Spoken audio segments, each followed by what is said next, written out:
The Ghost of the Steppe.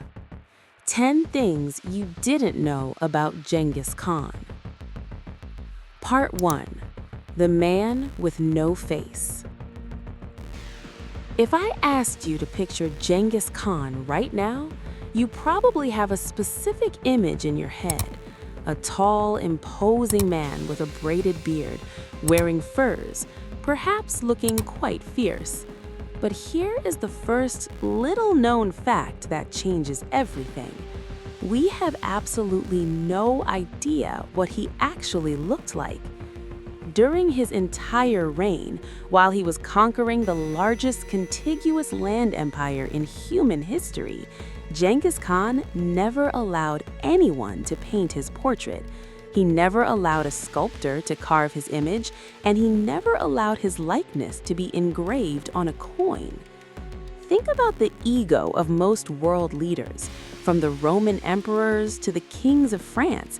They wanted their faces everywhere. They wanted to be immortalized. But Genghis Khan was different. He didn't want to be a face. He wanted to be a force. It wasn't until after his death that the first official portraits appeared, but they were based on memory and artistic license. He was a ghost in his own time. He understood that a man can be killed, but a legend, an invisible, terrifying idea, can live forever. This anonymity was part of his psychological armor.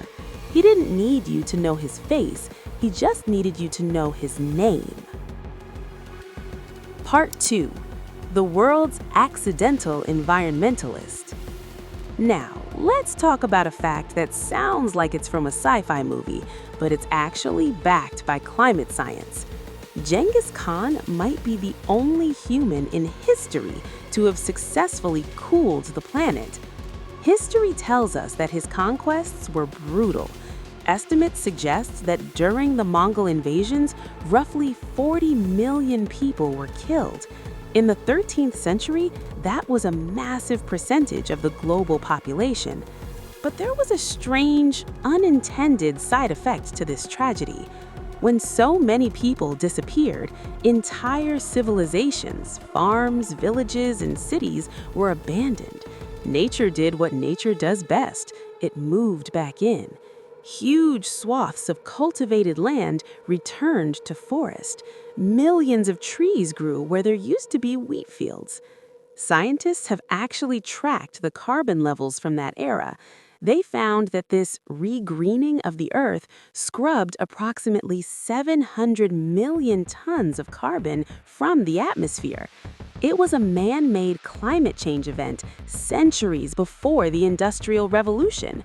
By removing 40 million people from the equation, Genghis Khan effectively hit the reset button on the Earth's carbon footprint.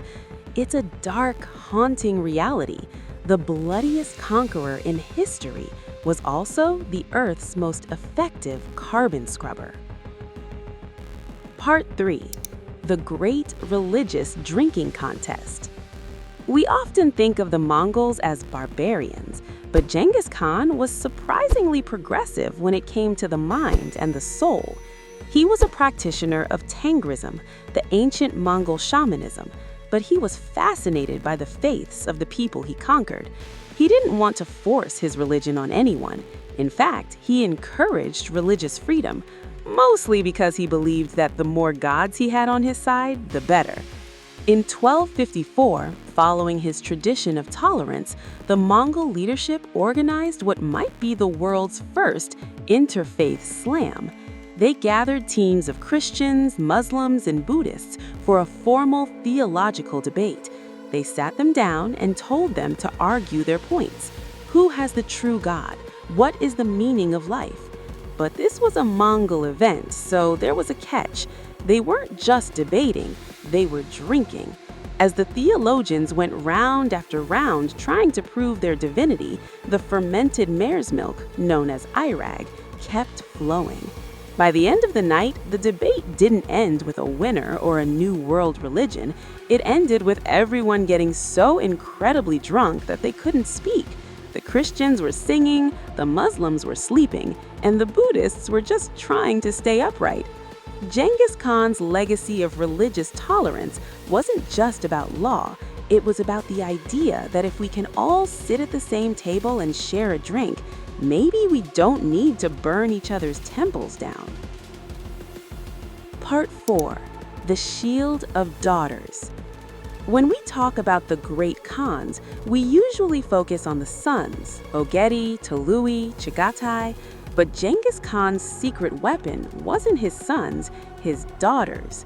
He practiced what historians call daughter diplomacy. Here's how it worked. Genghis would marry off one of his daughters to the king of an allied nation, but there were conditions. The king had to dismiss all his other wives to marry the Mongol princess. Then, Genghis would send his new son-in-law to the front lines of the Mongol wars. He literally put them in the most dangerous positions in the army. Most of these son-in-laws died in battle fairly quickly. When the king died, the daughter, the Mongol princess, inherited the kingdom. These women became the shield of the Mongol lands. They ruled the buffer zones around the Mongol heartland, while their father continued his conquests elsewhere. Genghis Khan wasn't just building an empire, he was building a matriarchy of steel. While the men were off fighting, the women were the ones actually running the world. Part 6. The Yam and the First Pony Express. Communication is the bloodline of an empire. If you're in China and your general in Persia has a problem, it used to take months for a message to reach you. By the time you heard the news, the war was already over. Genghis Khan solved this by creating the Yam, the first truly global postal system. He set up a network of messenger stations spaced about 15 to 40 miles apart. Each station was stocked with food, fresh horses, and a bed. Messengers would ride at full gallop, reach a station, jump on a fresh horse, and keep going. They had special passports called paisa that gave them authority to take whatever they needed. This allowed a message to travel across thousands of miles in a matter of days. It was so efficient that it served as the inspiration for the American Pony Express nearly 600 years later. In the Mongol Empire, information moved faster than it ever had in the history of the human race. Part 7. The Fake-Out and the Thumb Ring. The Mongols were almost always outnumbered. When they showed up at the gates of a city, the defenders usually looked down and thought, "We've got more guys than they do, we'll be fine." But Genghis Khan was a master of psychological warfare. He used little-known ruses that are still studied in military academies today. If he didn't have enough soldiers, he would make them. He ordered his men to create dummies, straw men dressed in Mongol armor, and mount them on spare horses. From a distance, it looked like a massive, infinite army was approaching. If he wanted to create chaos, he would have his men tie sticks or branches to their horses' tails. When they rode across the steppe, they kicked up massive, unnatural dust storms that made it impossible for the enemy to see how many Mongols there actually were or where they were coming from. He didn't just fight your army, he fought your mind. He made you believe you were already defeated before the first arrow was even fired. Part 8. The Thumb Ring and the Bow. Technologically, the Mongols were centuries ahead of their time. It wasn't about gunpowder, it was about the bow. Most cultures pulled their bowstrings back with their fingers, but the Mongols used their thumbs.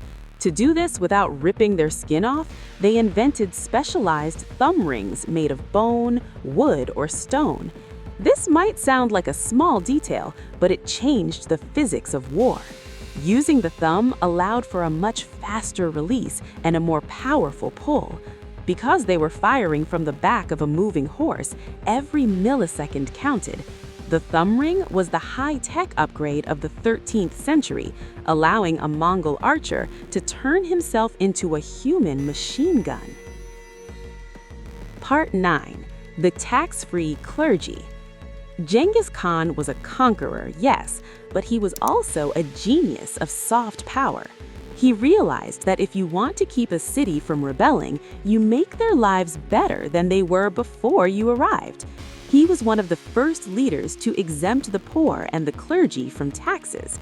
If you were a priest, a monk, or a scholar, you paid nothing. He encouraged literacy and established schools.